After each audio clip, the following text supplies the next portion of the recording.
Hi friends, Rayalaseema uggani తిన్నారా ఎప్పుడైనా? వాటికి కావాల్సిన పదార్థాలు బొరుగులండి. బొరుగులను ఈ విధంగా నీళ్ళలో నానబెట్టుకొని పిండి పక్కన పెట్టుకోవాలి. తర్వాత ఉల్లిపాయలు, పచ్చిమిరపకాయలు, టమాటాలు, కరివేపాకు, కొత్తిమీర తాలింపుకి కావాలండి.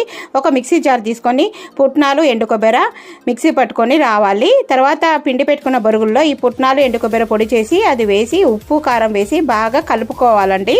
రుచికి తగినంత టేస్టీగా బాగా కలుపుకున్న తర్వాత ఒక ప్యాన్ తీసుకొని అందులో ఆయిల్ పోసి స్టవ్ మీద పెట్టేసిన తర్వాత తాలింపు గింజలు, ఎండుమిర్చి, ఉల్లిపాయలు, అలాగే కరివేపాకు, టొమాటోలు, పసుపు వేసి మగ్గనివ్వాలి. ఈ మగ్గిన దాంట్లో మనం ఇంతకుముందు కలిపి పెట్టుకున్న బొరుగులు ఉన్నాయి కదండి, ఆ బొరుగులను వేసి బాగా కలుపుకోవాలి. కొత్తిమీర వేసుకొని బాగా కలుపుకుంటే tasty Rayalaseema special uggani ready అవుతుంది. ఈ ఉగ్గాని నచ్చినట్టయితే తప్పకుండా లైక్ చేయండి, షేర్ చేయండి, కమెంట్ చేయండి.